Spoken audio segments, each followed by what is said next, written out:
get this going.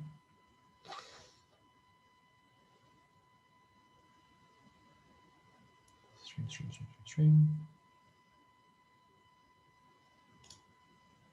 Okie doke. Got that going, and I think with that, we are ready to jump into, I think we're gonna start with team 43. So looks good. You wanna get your videos going? Looks like you guys are already doing that. And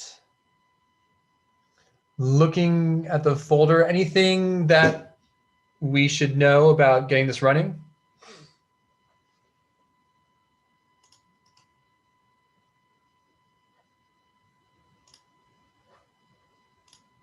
Yes, no?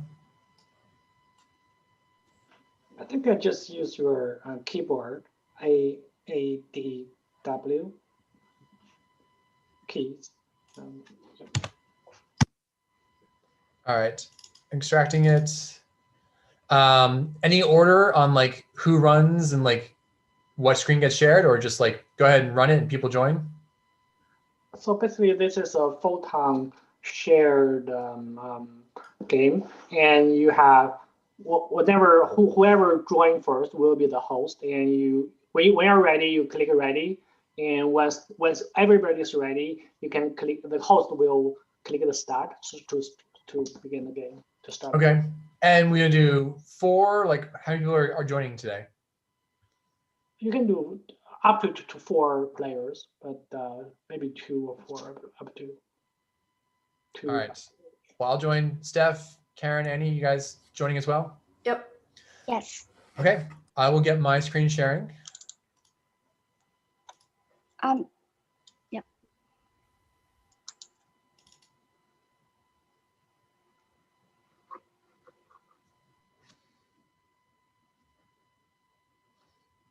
And log in. You can put your name in the but doesn't matter.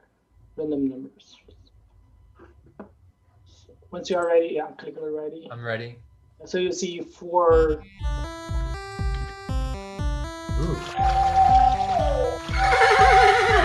Maybe we shouldn't jump in the water? Ooh, going in. Whoa.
Is there more to see? Basically, only have this. Okay.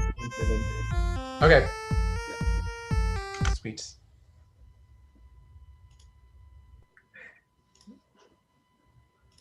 Do you want us me to share a doc and like? Yeah. Let's go ahead and let me get. All right. So who wants to share? That could be good too. Yeah. We can sort of talk through what's going on here. Sure. Okay. So we named our game Transrunner for now, and like we are a game based on 2 genres, basically platform and racing.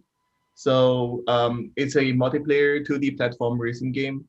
So we have the core mechanism of a racing game, which is to get to the goal with the shortest time, but we don't have the goal implemented yet, and like the time counting stuff. So however, different from traditional racing games, our game runs in a 2D platform perspective, like a screen rolling perspective. And we use these animals as players, sorry, rather than like traditional racing game, we're using cars or motorcycles. And we enable players to transform into different animals when they are going into different areas like water or into the sky. And we are thinking of having a system for players to choose the path they want. So in the final game, there will be points where you can choose, like you want to go in the air as a bird or you want to go in the water as a dolphin. And we have basically 3 layers: air, ground, and water. And yeah, as I said, like player can choose their roles and change to other layers at certain point. That's what we saw, what we think for now. And to balance the experience, we will definitely designing in a way that like the higher the layer, the faster you can go, but like there will be more dangers. Like if you are in the air, there will be thunder, there will be wind that's blowing you, so maybe you'll be slowed down or you will be too fast to hitting something. And if you are in the ground, there will be just some trap and predator. And if you're in the water, there will be only predator, but you swim slower than the ground animal and air first. And we have 4 players. That's what we thought the current maximum number, but we may extend that to 6 later, depends on how our progress is. And they can play together at the same time. And there, yeah, like we were thinking there can be like a leaderboard thing that records your score, your time, and like maybe it can also show who like the fastest player is. And players can choose different roles just to say who plays better, who can get rid of all the traps and to get to the goal the fastest. And they can also choose the same road. So we are going to design some traps that's like triggerable. So once it's triggered, it will not harm you anymore. So you can wait till other player to trigger that trap for you and you pass it safely. But like if both of you waits there, then like someone choose another road may get advanced. And like the second point is like mentioned by Annie in our playtest session like yesterday, is like maybe we can add a function of having players to step on each other's back to climb to a higher hill or something. That can be cool. Yeah, that's basically our core mechanisms. Yeah. Oh, and so my first reaction was like the moment I think the first thing we transformed into dolphins was like surprising and exciting. Like the idea of transformation is I think is just is different. Like I didn't expect it, but when it happened, like just it made me smile. Like it was like a really nice moment. And I think that core of like the idea of transformation and it being meaningful and transformative in terms of like the play feels really exciting. The I did not expect this to be a race in terms of like the way it played out. I think part of that is just like the implementation interim is more about the different scenes and modes and like transforming. So it didn't feel like there's much choice. And like what it meant to be good at racing, I don't think it's clear yet. But the transforming like is, like I said, was a pleasant surprise. And so I think with that, I mean, like that core, one of the things I would wonder is like, how do you sort of capture the transformation and make the transformation like meaningful and essential? And I think the danger is it feels just like a racing game, right? And I think it's one thing to think about for this world is why is it exciting and engaging for your guests? Is it because it's a really great racing game, or is it because I get to transform and the different behaviors of these animals is like has its own their own unique capabilities, and there's sort of like surprises and like delight within those different modes. And I think generally for BVW worlds, when you get to play with surprises and you get to play with novelty and things that guests have never done before, it's often like a strength compared to, hey, it's an experience that's similar to what you've done before, and we've done it really well. I think that's the thing to watch out for. Racing is surprisingly challenging. and I guess one thing I would wonder is when you think about the festival implementation, how do you see this being like shared with spectators and guests and stuff like that?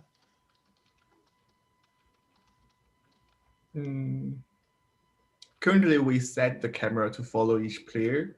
So Mhm. we are thinking maybe we can have like a broad camera that can show the players to say where they are and like what form they are, and so basically, but we are kind of wondering like we all only have one map that's like well designed. So we are thinking we don't that want like players like guests who hasn't played to say the map first and then like so yeah we're kind of like worried about that. Yeah, I think that's another challenge with things that might be surprising is you can't control guests so much that everything will be a surprise. Um, and it might be an important thing to consider.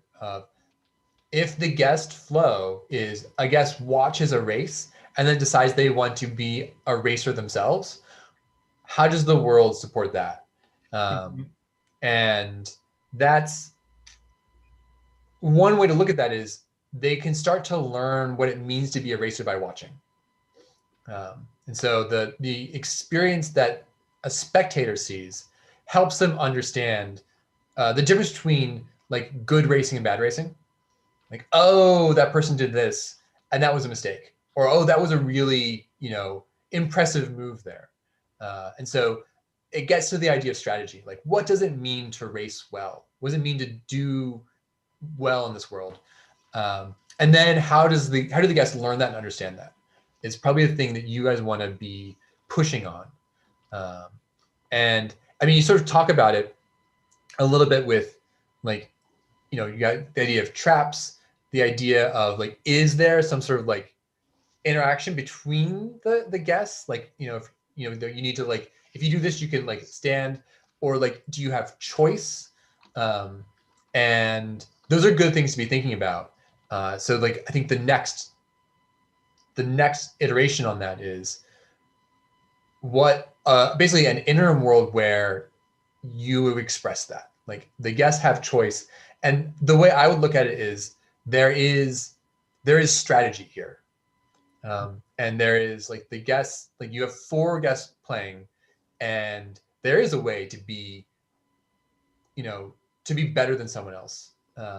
And one thing, especially for racing, so a lot of racing, being better than someone else isn't so much about choice.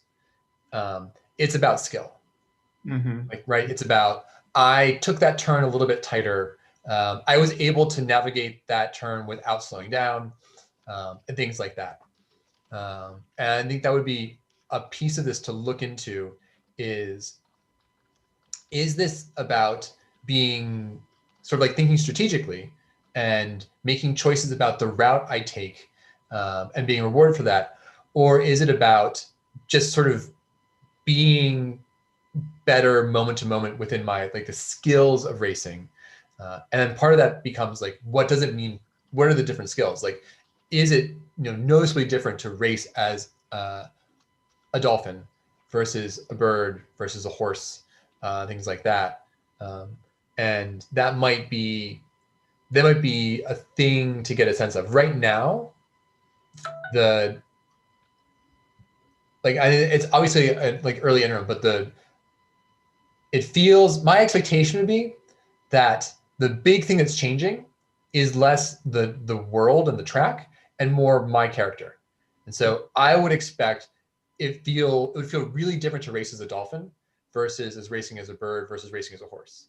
And I would sort of expect someone who's good at this to like quickly master all the different animals and be good at them, less than someone who like is anticipating things and is making like the right strategic choices and sort of like finding the right path.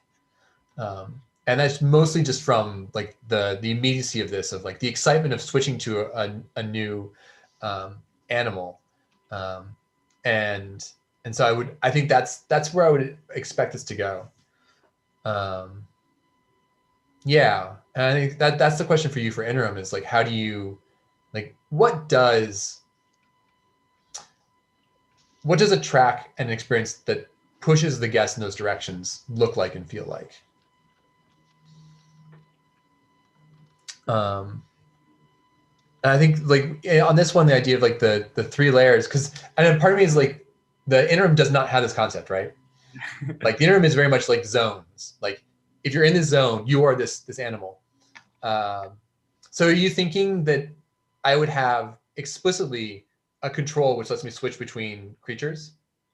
What we think currently is like, so maybe the whole map can be cut into different segments, and like after you reach the endpoint of one segment, you can choose the next way to go.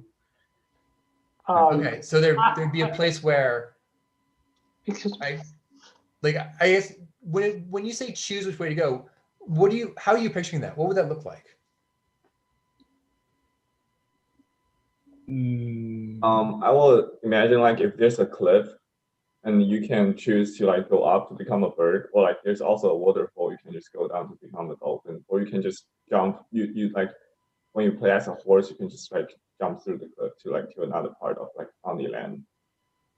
Those kind of choices. I mean, that moment might be a good thing to focus on and like to build out, because part of me is like you've got a distinct sort of like lo-fi pixel style, and it's very 2D, right? It's very flat. And so the idea of being in that choice, and that choice being clear, but also flowing as part of a race, like I think you need to build it to like get a sense of how that works. I'm struggling to picture it. And I mean, I think conceptually, the idea of like an intersection between down is water, middle is land, and up is air. But I'm like, what are the controls for that? Like, do I click on the screen? Like, do I have to like, do you introduce a whole new, like another part of the keyboard that controls it? So I think just building that and seeing how it feels would be an important piece. And then the other side of this that is worth thinking a lot about is one of the tough things about racing games. So there's a few. One is balance. And one of the dangers of racing games is they cease being interesting because someone's lead is so big that it's, they're just better, and it's not close. And the interest curve is like starts relatively strong and high, and then at some point just keeps going down because someone has the lead, and there you go. So it's like, how do you get sort of like ensure a good, interesting race as much as possible? And then from a racer perspective, it's really helpful to have a sense of the other racers, but it's hard to get. And if you think about racing games, like they do a bunch of different things, and they all still struggle with this. Like you have a map in the middle, which is like a simplified version. And so I can see where everyone else is on the map. You have like a progress bar, and you can sort of see that everyone's like here. You give me a number, like I'm in first place, and things like that. But the context of the race becomes an important part of both racing as a racer, but also as spectators. I think the spectators having a sense of who's in the lead. I think that's the other thing to pay attention to is how do you get the sort of the story of the race to make sense both to the people racing and the people watching. And it's relatively easy for that to get lost. And even like playing this here, as soon as we started like splitting up and like going different directions, it lost that context. And I was like wondering, where did everyone go? Like, did they find another path? And so like that tying into racing is a tricky thing. But there's, like I said, there's things you can do like just to help reinforce stuff. But thinking about the spectator view might be an especially helpful thing, because getting the spectators to understand the race might help you clarify some things about what does it mean to race well and things like that. Yeah. But yeah, like I think for interim, like you've got the basic mechanics. I think next week the question is this feeling like a race, right? And so like bringing in the meaning of being, in first or second, what the end is, and then especially what does racing well mean? I think that would, if next week you can be answering that question, like, what does it mean to be good at this racing experience? That'd be a great place to be. And like I said, the idea of transforming is exciting. I think that felt good. And the style you have going on sort of like is working with that. So push on that. And if we, I want to see what it's like to be good at racing as a dolphin and good at racing as a horse, and like how to tie those together and make that a full thing. Thank you. Cool. Good work.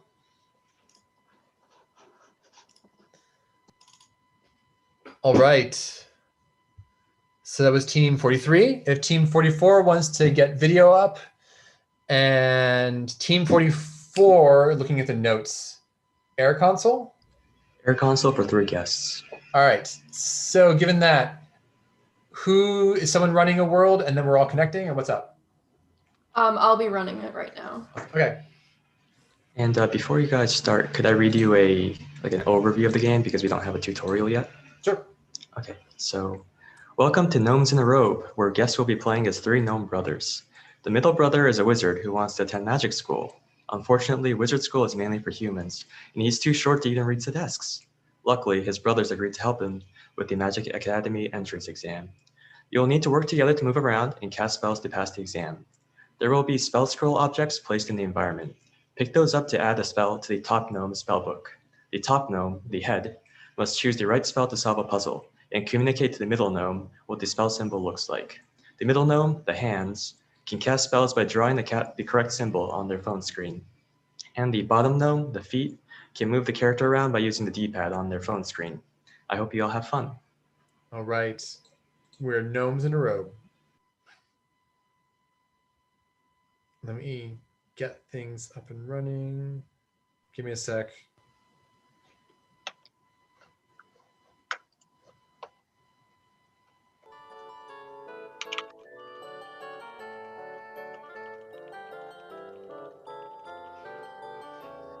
Okay.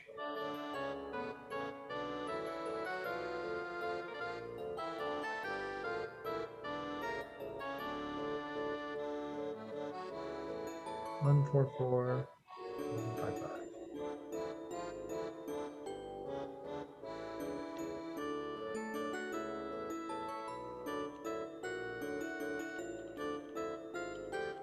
Okay. I think I'm in.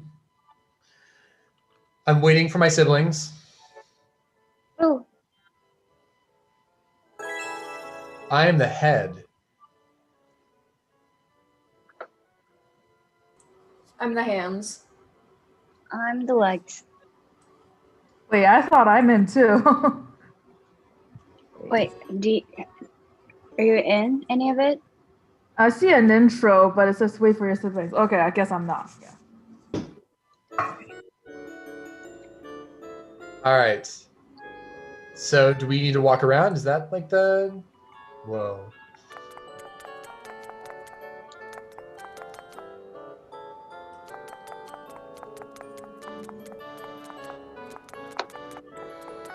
Wait, Annie, go get the spell.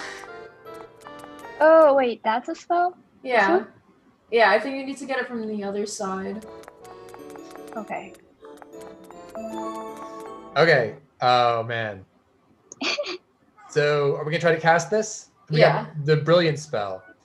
It looks like it's a square going around the full outer perimeter of the 9 dots. Okay. Ooh. Nice.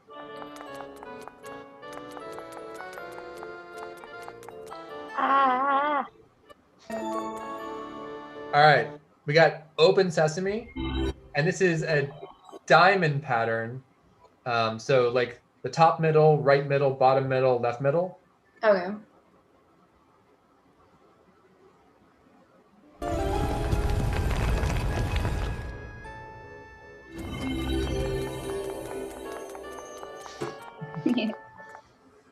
That's all we have for intro. Yeah. Awesome. Well, I'm excited to see the robe at some point. But It's a work in progress. Just from the premise, the idea of like it's from one perspective super weird, like gnomes stacking up to become like a full-size wizard student and all that stuff. But like from like that perspective, it also makes a ton of sense. Like we are working together, and so like the idea of the person on the bottom is controlling movement makes sense. The idea of the person on the top, like I think once the robe's in place, it'll make a little more sense why the person on top can see, and the person in the middle is the hands. And like just as you were explaining it, it was like okay, I can remember. Like it was a lot to remember, but I was able to like because the sort of the fantasy of this is nice and consistent and clear. I was able to remember it, and that helped a lot. Like just the gnomes in a robe. I'm there. We're gonna like make this happen. So like it was immediately interesting. I wanted to like see what it was gonna be like. I wanted to sort of be part of the gnome stack and get moving. And then watching it go, like the world is like already looking really charming. Like I like the sort of the 2D characters in a very 3D world. Like they look wobbly, and like that kind of like reflects what I would imagine. And then getting the spells. Like actually, this is that show. So this is the screen that I got for the head, in terms of like how to guide the other guests in terms of what I was doing. And then Steph, I imagine you had a drawing interface. Yep. With little circles on them. There you go. So I guess within all that, like we were able to use this and make it go. And you've got obviously have sort of a bit of a tease with to be continued. Where do you see this building to? Like what do you want the full guest experience to be? So we were thinking like multiple levels, and like the puzzles get harder, and then the last level is you have to use all the spells you've gotten to solve like a final thing. We were thinking like it's like you're climbing a tower, and at the end you have to like fight like some creature, or like not fight them, but like it's supposed to be the hardest puzzle or something. And then you have like a timer, and it like how fast you complete the whole game will be on like a scoreboard later. So when you think about puzzles, do you have an idea of what a puzzle might be like? We have like a couple ideas, but we haven't we're trying to figure out the like interest curve and like the progression still. So like one example would be like crossing a river and you have to like freeze it or get a flying spell. So one of my first reactions was the moment of like teaching the spell to Steph, like having described it was interesting, but I was like, this feels like something I won't do that often. Like it's when a spell is new, it's interesting, but what I was wondering is how will the role of the person who can see the spells play into the other stuff?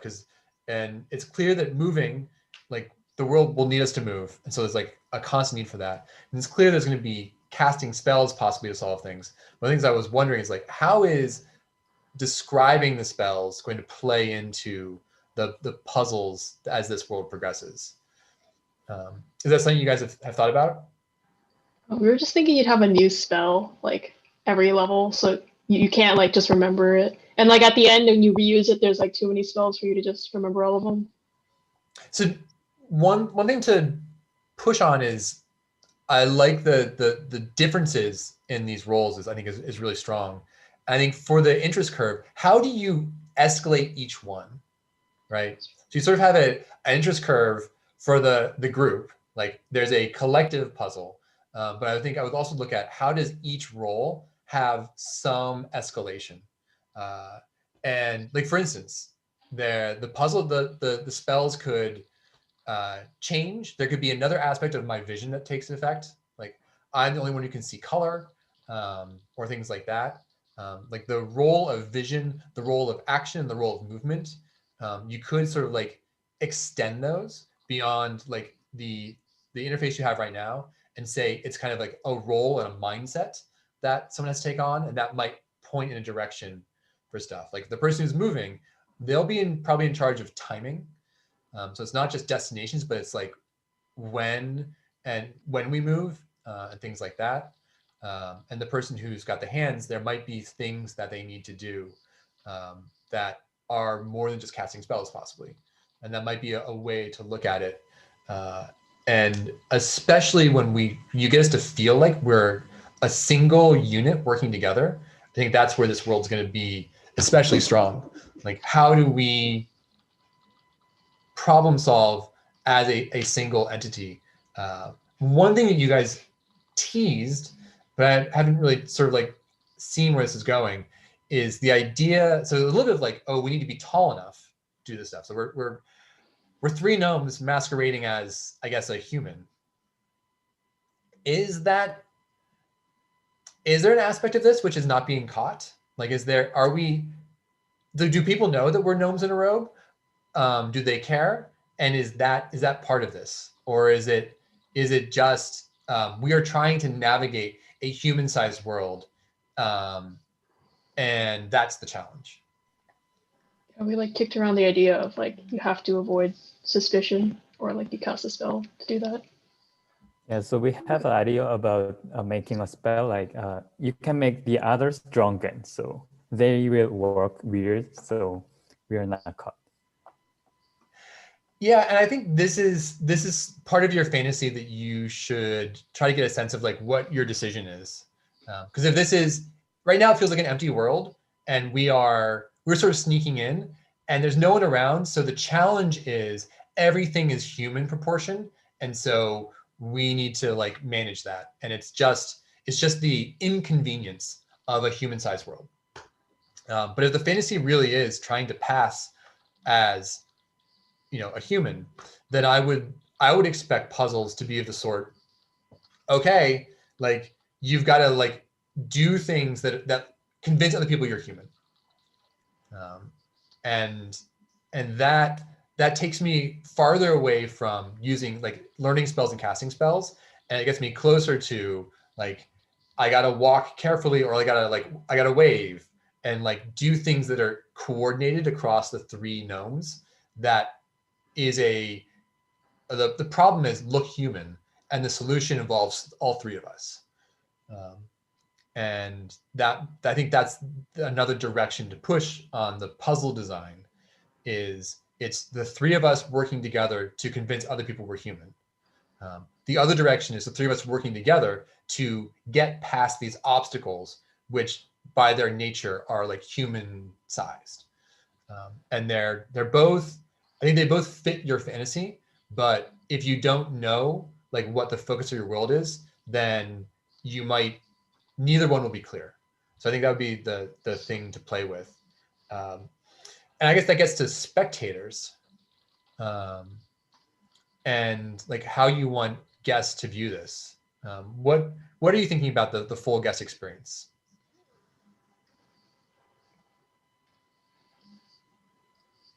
Like we were thinking there would be a spectator like aspect, like you could watch someone play through the world, and like maybe the spells are randomized each time, so you can't just memorize it. Like like you have to do the describing thing for every round, but it's not like a huge. It's more like an addition to the game. I feel like it's not a big part of the guest experience. Like you don't have to spectate it to enjoy the game. I mean, the world right now I think is very guest friendly in terms of like getting into and playing it, which is nice. And I think actually the Air Console helps a lot because you can put interface there, and like it can help me understand my role more clearly with that extra interface.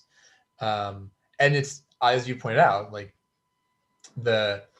if one of these things is about limited visual communication, being a spectator and watching and be like, oh yeah, I wrote down what the spells are, and so I have them to myself, is possibly a thing you'd have to design around. One thing about the spectator view that this struck me, like it's just the visuals of like the gnome characters wobbling is immediately charming. Like it's just interesting. And if there's a part of this fiction which is very humorous, right? The idea that we're trying to be a human and we're awkward, and I might encourage you guys to like think about that more, and like designing for basically humorous moments and watching three guests try to do this stuff. And it's like I think there could be a lot of moments where, you know, you do this thing and you pass, and especially this world has potential for a lot of anticipation. It's like you see, like for instance, like a really simple pattern could be you see a human and they're doing something, and you basically, it's clear that you're going to need to pattern match that. Like they're just standing there waving at people. It's like you've got to wave back. And there could be great moments where you see the human and they're like, you know, they're sweeping with a broom. And you're like, oh my God, we're going to sweep with a broom. And like, and then you could see that escalate into they're like high-fiving people. And you're like, oh, can we really pull off the timing of a high five? And thinking of like sort of like crazier and crazier things, which are like, this person is going to test our ability to coordinate, and that anticipation of, can we do it? And like the audience being there with you of like, oh, whoa, that looks like that's gonna be crazy. And then the payoff of watching three people try to do it and like sort of succeed, but also fail, could become a really great way to get this, so like the story being told collectively. And I think that would be one thing I'd watch for in your puzzle design, is that idea of like anticipation, because this is about the coordination. And so it's like each of those little designs is like the challenge and the stakes. Like this is what success or failure means. And then each person watching, especially like the three guests playing, are like, oh, okay, that's what we're gonna have to aspire to. And then the problem solving is the execution. Like, what are we doing to make that happen? And right now you're very sort of mechanical in this. It's like, I'm not really casting a spell. I'm like describing the dot pattern to someone who then like etches the dot pattern. And I think that's sort of like the missing piece, is like the embodiment of the fantasy in how we play. Like I think you want to get the guests role playing as a stack of gnomes, as opposed to these three distinct mechanics. And so that's what I'd really push on. And if you can get that, I think there's a lot of like really fun stuff there. And it would be something I'd really want to watch as an audience. Like sort of like the premise of this world, the promise of three gnomes in a robe, is like really funny, but also I think really engaging. I think that's what's out there for you guys. And I don't know, like you can even go farther. I could see, not to like push in other directions, but like multiple gnomes in a robe, and like, you know, just keep adding gnomes. I don't know. Anyway, but I the basic idea I think is just is really great. The setup you have, the division of labor, all that stuff is working really well. So it's a great place to be for interim. Like you've got a great first interim, like just with a premise and an execution. And I think it's now like how to bring this to a level which is about moments and about like stuff that, you know, gets a reaction from an audience and things like that. Thank you. Yeah, cool. You got work. Thank you. All right, that was team 44. I'm gonna shift to last team of the day, team 45, which is networked. But how do we want to run team 45? So could you give us the ability to share our screen? So we will be a host, and Yep. we will need 2 players. Like it can be you and like one more TA. All right, you guys, who you can fight for who's the guest. I'll do it. All right, Steph. You guys should have a screen sharing ability now too. Okay, yeah. So we'll be a host, and we'll share like a god perspective to all the audience, and you two will play your own part. All right, what should I run as a? Yeah, we'll tell you later. So, Okay. So can someone talk about the basic gameplay? Like what is our story? So basically we have 3 views. It's a hide and seek game. So we have a hider, seeker, and a master, which is basically a moderator. So how the game works is that the hider is a ghost and the seeker is a ghost hunter. And there are a lot of, we involve the spectators and the audiences to help the seekers. So the basic rules is hiders will find an object to possess in the environment. The seeker will come in the scene to try to find the hider. And in every 10 seconds, audience, so say if we have like 4 people, 3 TAs and Dave, so we have 2 audiences, and in every 10 seconds, you can provide a hint to the seeker. So you just tell me that, and I, as a moderator, I'll enter the information to hider and seeker. All right. So yeah, what you want your hint to be, like, put it in chat, I guess, rather than say it out loud, so that it's not heard by everybody. Yes. Oh yeah, that. Are people putting in a single letter and Yes. have to spell out something? A single letter. So yes. And we probably have to decide the order. So, yes. Yeah, we'll decide the order later. We'll ask some audience to put like 1 letter at a time, and we'll give you that letter as a hint. We'll give the seeker that letter. All right, I'm excited to see. So who you want to be? Like you, Dave, you want to be the seeker or the hider? I'll recommend the seeker. That's more fun. I'll be the seeker. Okay. All right, I'll hide. All right. So yes. Okay. So we open the master scene, and just don't get in yet until we tell you guys so. So what about Annie will be the first one who enter the first hint, the first letter, and Karen will be the second one who enter the letter. Yeah. So hider, you can get in again. All right. Oh yeah, both hider and seeker. Make sure don't look at Zoom. Yeah, I figured looking at the main screen is going to be spoiler, so. All right. I have closed it.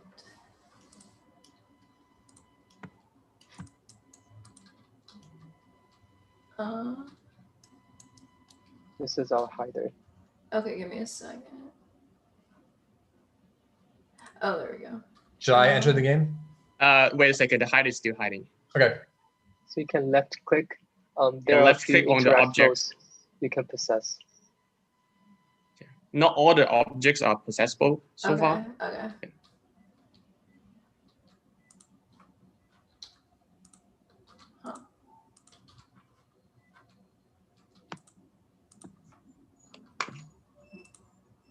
Oh, okay. So the hider has possessed. Okay. Yes. So Dave, you may come in now. This is the object that the hider has possessed. The audience, you guys can see that. All right. So I've got a first-person view. Can come in. Yes. WASD and mouse. Yep. You only have 5 chances, so make sure you save those. And if you think that that's the hider, then you can left click. Okay. So Annie can give the first letter. Yes. In the chat.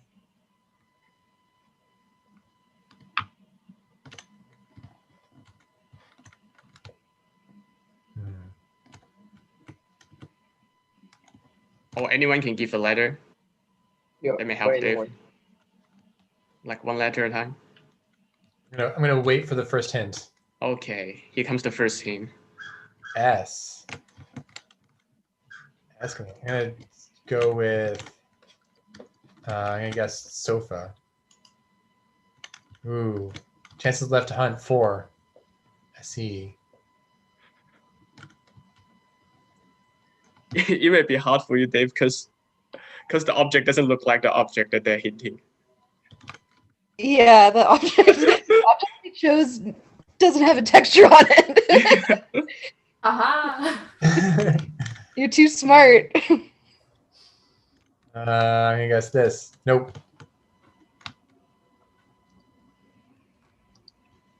You can hint again. I think either Kevin or Annie.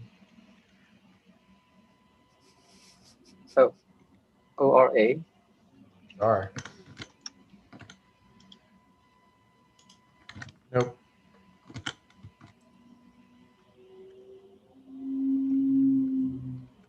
Fiora? Man, I'm not sure this is helping me. Well, probably we can just erase everything. Let's start again. Probably like the audience trying to figure out some way that Dave can get it. Like maybe some more direct information.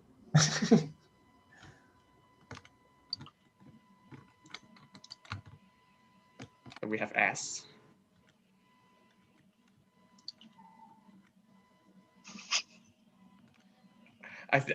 That's probably not that direct, honestly. Actually, I don't think they. I don't even know what I've clicked on before.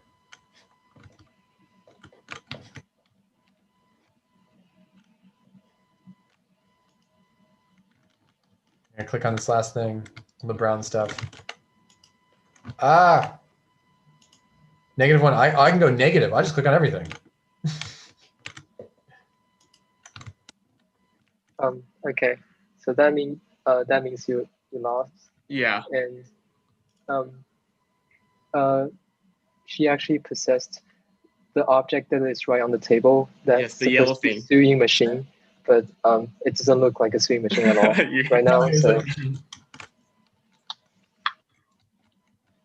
nice. All right, I'm gonna get out of this.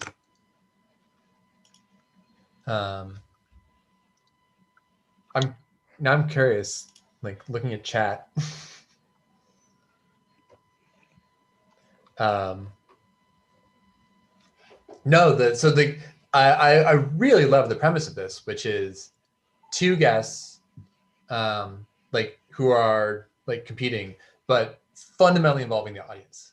I think like that basic idea is really great, and I think it's a clever use of the idea of an audience here. Like I don't know exactly how like right now the mechanism in place will play out in Zoom and then chat, and like the question of like how do you even get a letter, and like the second letter is its own design challenge. But the basic idea of I need the audience's help, but their help is like constrained and limited in a certain way, I think is really, really great. And I mean, as it played out, I think it was constrained in a way that's artificial. Like the fact that like there's a box on the table, and I'm guessing that when you watch the shared screen, it said sewing machine. So it wasn't like the audience collectively decided that object was a sewing machine somehow. Like the world labeled it as such. But I think that gets at like the potential, but also like the challenge of this. It's like, how do you not make this, how do you make this interesting and not broken? Because, you know, one of my first reactions was, well, there's a chance that one letter will be enough. That I'll look around the room and I'll be able to like mentally label everything. And that will divide the world into like first letters. And like if the thing that's picked has a unique first letter, then, you know, easy game over. Obviously, like that's not happening at the moment, but that would be what I would watch for. Is like this is a delicate balance where, you know, what is the audience doing, and I think part of this is the constraint of their communication. Like I think you're thinking in the right direction. Like one letter at a time is a way to constrain how the audience can help me and give me that feedback. But it might not be constrained enough, or it might be there might be no way to constrain it because the information that they can give me is pretty clear and pretty direct. I think that's so the audience experience here is a big thing to think about. In fact, I think I would push you guys on the audience experience as your primary focus. Because if I'm looking at this from a certain perspective, the hiding role doesn't have to be a guest, right? Like there doesn't seem like there's a whole lot of advantage or possibly interest in being in hiding just yet. Actually, because we actually have some like more mechanism for the hiders. So you might like give us the time to explain on that. Okay, go ahead then. Yeah, Ariana, can you explain on that? Yeah. So to explain about the hiders mechanic, we need to talk about our world fantasy. So this is about like a Chinese exorcist coming into a haunted house and try to evict the evil spirit that is possessed in this house. And he's communicating with the guardian spirit of this region to like kind of get information where the evil spirit has possessed onto, like which furniture the evil spirit has possessed onto. So for the hider, which is the evil spirit, he can possess on the furnitures, but he can also like switch from one furniture to another, and he has the ability to switch, and he also has the ability to control other interactive furnitures. So that when he click on like a furniture, there will be two options, whether to possess or to control it. And when he control it, the furniture will have some special effects, like the TV can turn on and turn off, making weird noises. The door can be knocking, and like the sewing machine can like working, the clock can ticking, something like that. And when he possess onto a furniture, it will have the same effects, so that the hider needs to hide himself. Like when he has to switch from one object to another, he has to hide himself in those like effects that maybe having the door knocking first, then you switch the light and the light can be flashing, but then the seeker cannot tell which object you have possessed onto. Um, and and when he has to change from one object to another is the time that he thinks the guest, like the audience, give the right answer to the seeker, and he's gonna find out. And there will also be a cooldown time for the hider to like either control or possess onto another object. Okay. No, that helps a lot in terms of like seeing that's a much more complicated thing, and it makes it feel much more like this is a challenge between the hider and the seeker. And so I guess it's clear what the seeker's goal is. They're trying to find the spirit and basically evict it, like get it out. What is the hider? What am I trying to do as the spirit? What's my the spirit need to survive for like a specific amount of time, say like 3 minutes. After he survives those time, he wins. Or after the seeker finish all his cast like you did, then he wins as well. Okay, I think one of my first reactions is like, that makes sense from a gameplay perspective, but doesn't make much sense from a story perspective. Like, yeah, that's true. It's like it feels like that in that time, the seeker will become more and more convinced there's a spirit in here that needs to get out. And it's like, oh no, 3 minutes, I'm done. Like I've been. So I think that like it would be good to have a sense of like success for the spirit hiding, because what you're describing is like hopping and all that, and like making interesting choices, like especially like is now a good time to jump, and so like there's a lot of natural motivation there that I think will turn into gameplay really well. But the question of success is like sitting there as like what am I trying to do, because the seeker has such a clearly defined like trying to get you out, and I mean it could be as simple as like there's some spirit rule, which is if the spirit isn't out by midnight, then it's their house now. So you could go ahead and with the story maybe make the time limit make more sense, so the stakes are clearer. But I think that's one thing to look at. But I like the idea of like jumping, and how to like work that out. That does make the audience role, like I think what that is and how that's clear will be even more important to make sense, because the question of like, is it in chat, are we shouting things, all that stuff, is it a vote, like how do you make that work, and particularly it's just like the question of like how does the audience help, right? And I can imagine this being something where it's all like voiced and we're shouting, and it's like it has like the feel of like audiences shouting at a horror film, like turn around now, or like watch out, he's right behind you. And I think that's one thing to like push on a little bit, is I'm watching this and I can sort of see like the hider and the seeker and what they're both trying to do. What do I want to say? Like what is the stuff that I want to contribute to this? And like what is that moment? And is there a way to reinforce that? Is there a way to make that something that makes more sense? one, not to like escalate technology, but one possibility is Air Console as a way to funnel information through an interface. If like Zoom and chat doesn't feel like it's getting you what you want, giving an interface to the audience might be something that helps add clarity and solidifies that role. But I think that might come sort of in the inverse of what I was saying before, is like you get the hider and the seeker together and you sort of get that pattern of like what they're trying to do. And then you watch and you sort of like just, you test it with an audience and or yourselves, and you say, what role do I want to do to help? Because I think it's going to come from that perspective of like, I'm watching this and like the seeker is getting frustrated, but I know what they need. Like they should be looking here, and things like that. Is your thought, I guess,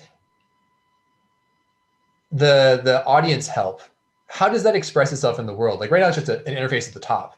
Is there a more like story-oriented like world? Yes. So we kind of got the idea from like what Kathleen showed us in the TV show called like Stranger Things. So like there'll be something like, say, like light or some other stuff that represent letters that it will flash at a time to show, like, to recommend. It creates like a more horror vibe, but also give the hint as a letter to the seeker as well.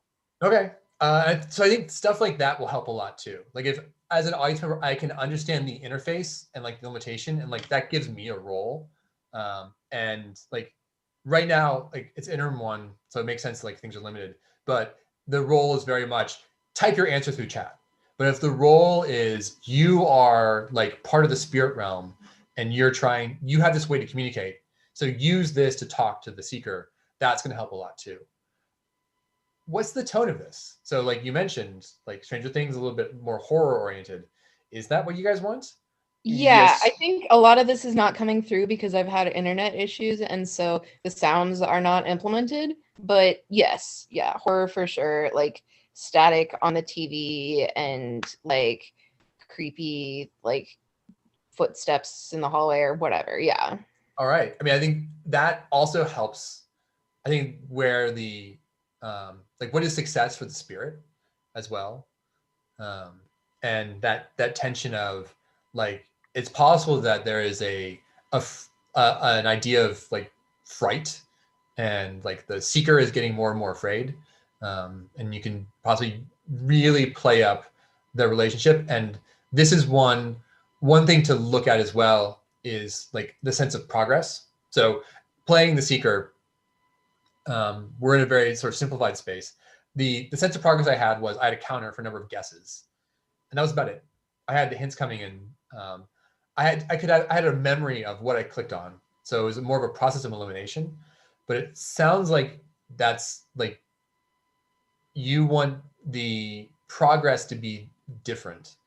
Like you want sort of possibly near misses. You want a sense of a chase, as opposed to a sense of there's one right solution and I'm going to find it. That reflect a little bit what you're sort of describing?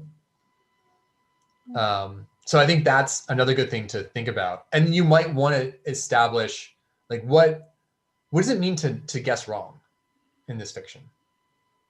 Like why is that a precious resource?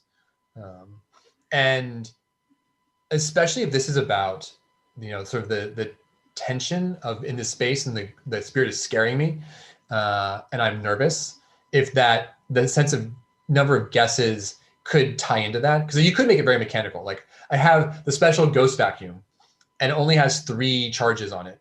And once I use those charges, I'm done and I've got to leave. But that's not necessarily your story, right? Your story sounds a bit more like there is, like there's a scare. This is a spirit that's trying to scare me. I'm nervous. This is a spooky space and I don't really want to be here for very long. But I have a job to do and I'm trying to, like, if I can resolve this, then I can make this bad spirit go away. But it's scary and hard. And I think then the idea of guessing, the idea of having limited guesses, and what it means to have a limited timer, and like that idea of success and failure, if you can get that tied into that story and reinforcing that would help out a lot too. Because I love the idea of like the spirit activating things. But like, why would the spirit do that? Like, it's possibly just giving the spirit's position away. And if the spirit's job is just to like last for 5 minutes and not get caught, I'd probably be inclined not to do anything because I want to stay silent and invisible. But if I'm trying to like say activate everything in the room and like scare the seeker away, then there's a reason why I'm doing those things. And if I'm legitimately trying to scare the other human, right? If this is about doing things that are spooky and trying to get a real reaction, that might be part of what you get the guest into as well. Like they go beyond the story and they're like, I can time these things in a way that will actually scare the other person. That could be a thing you aspire to as well. There was a world done several years ago, which was 2 guest asymmetric. And it was a guest, one person going through a labyrinth, and the other person was behind the scenes activating surprises and traps. And there, it was very explicitly, your job in the back room is to scare the other person. Like there wasn't really gameplay motivation. It was just like, you know, the person is in VR and your job is to like activate the things at the right time and just scare them. And that might be something, you know, if you want that, you can possibly design that into the world and what you have the guests do. But I think the 3, like the audience and then hider and seeker, that structure is really great. And I think there's just now some details of like, how do you bring those roles to life? How do you tie them into the fiction? And then how do you constrain them in ways that balance out? And I mean, with what you've got right now and like the time you have left, I think you're in a really great spot to start to make all these things happen. Thank you. Thank you. Thank you. Great work.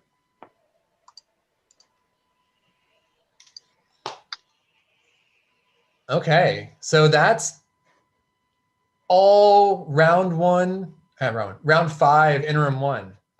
And just, you know, to reiterate again, like, great work. This is, I think all these are showing, you know, different angles on festival, and there's been an open question of like, what will festival look like? And I think we're now starting to see like what are those possibilities and what it might be really turn into. So I'm getting more and more excited. So great work, everyone.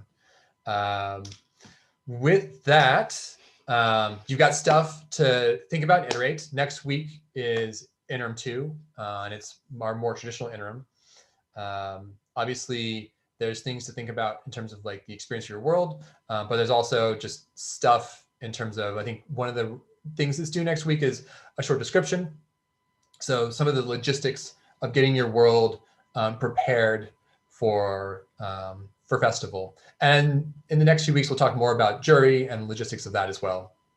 So hopefully, if you have questions, we'll be answering them. But obviously, feel free to reach out and like post to Piazza and reach out to the CloudWorks team if you do have questions that you want to know that feed into your design, like you know, how to think about multiple instances, like getting multiple rooms going, possibly all that stuff. I think one thing that's already come up is if there are limitations to Photon we need to look at and like get unlocked, just we can look into that and make that happen. So ask questions, get clarity. Our goal is to support you guys in pushing the boundaries, making these worlds as awesome as they can be.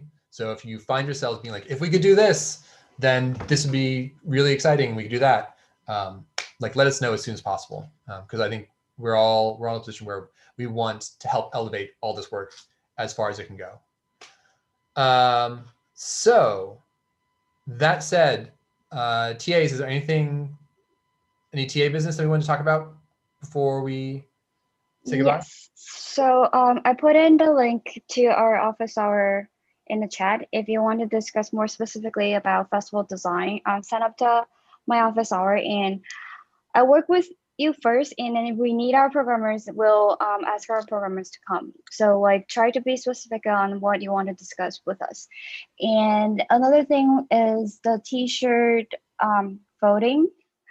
It's a tie so far. We're still missing some votes, and we'll follow up with next step soon. Yeah, be on the So- lookout for perhaps another survey. Yes, so keep in touch and look out for whatever we're posting on Slack or Piazza. We will. What are the results now? It's a tight race, and we have 4 designs that are leading out of 7. Especially 2 of them are leading a little bit more than the other 2 leading design. So we'll reach out to everyone and for next step. Any other questions?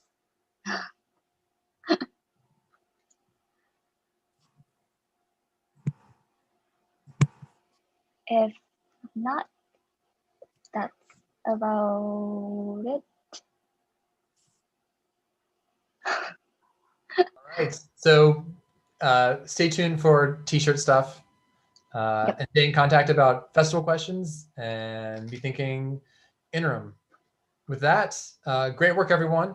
Round 5 is shaping up to be a really great round. So good job, and we'll talk more. So later.